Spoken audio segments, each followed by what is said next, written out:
If we've gone through the Psalms this year, you've learned from me that there's different kinds of Psalms. There's royal Psalms, there's wisdom Psalms, there's, in this case, a Psalm of lament, a Psalm of sorrow, and also it's an imprecatory Psalm, one of those Psalms where the psalmist is calling down violent judgment on their enemies. And that's what we see here today in Psalm 137.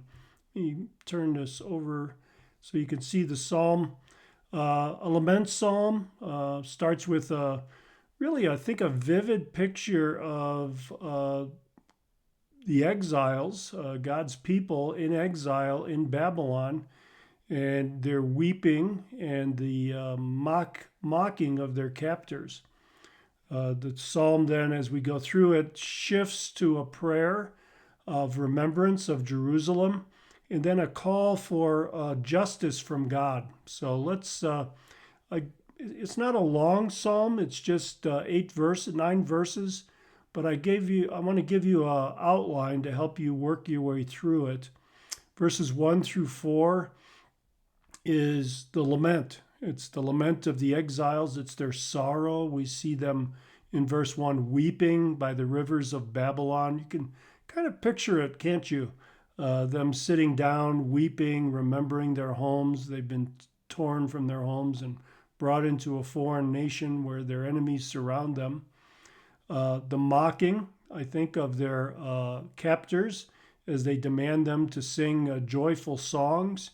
And really in verse 4, how it's impossible. How can we sing the Lord's song in a foreign land? The impossibility of singing the Lord's songs while they're in exile. Verse 5 and 6 is a kind of a plea and a resolve. It's a vow in verse 5 never to forget Israel, never to forget Jerusalem, and a pledge to, even while they're in exile, to exalt Jerusalem above all things, and that Jerusalem would be their chief joy among everything. And then finally, we get into verses 7 through 9, particularly uncomfortable for us as these imprecatory psalms have been throughout the year. It's a call to justice, a prayer to remember the role of Edom. Now, Edom was a neighboring city related to Israel by birth, and you can find out about Edom's participation in the Babylonian attack on Israel in Jeremiah 49 and Isaiah 34. You could read about it there. But asking for justice, to remember Edom, bring justice to them, and a call for divine retribution in verses 8 and 9. So our here verse today is verse 8. I picked that out because it's particularly harsh, verse 8 and 9 together, particularly harsh, and it makes us uncomfortable. So I want to look at this as really a cry for justice against Babylon, which is personified as the daughter of Babylon. Of course, we know that this justice is going to be carried out in the future. I think verses 16 and 7, or chapters 16 and 17, I think, in Revelation. I go check that out. But the psalmist here is recognizing that Babylon is headed for disaster. They are headed for destruction, and it's a destruction because of God's judgment on them for what they've done to Israel. Now, certainly God in his sovereignty has allowed Babylon to overcome the southern kingdom and destroy the temple and raise Jerusalem, but he still holds them responsible. It's not as if they're doing something against their will. They are doing exactly their will, but God is going to hold them responsible for that.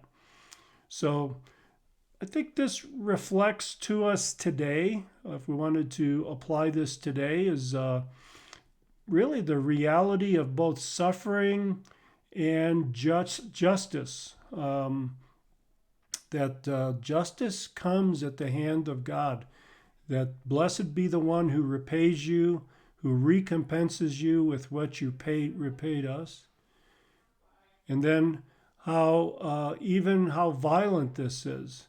So it may seem harsh, but I think it gives us guidance to pray for justice, and that justice is done, and that justice is something that is near and dear to God's heart. How do we respond to this? Well, I'd say today, take some time to reflect on where you want to see justice in your own life.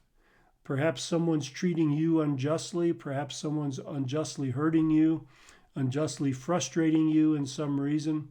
You can ask God to act in his perfect judgment to bring retribution, and to do it in a way that makes it clear that it's God who does it, knowing that ultimately God's timing and justice are always perfect and always up to him. It's not a license for you to take vengeance on your enemies, but it's a license for you to pray that God would take vengeance on them. So find comfort in that today, brothers and sisters, that whatever injustice you're suffering, whatever tears you're weeping, whatever frustration you're experiencing, none of that goes without being noticed by God, and he will repay. God bless you.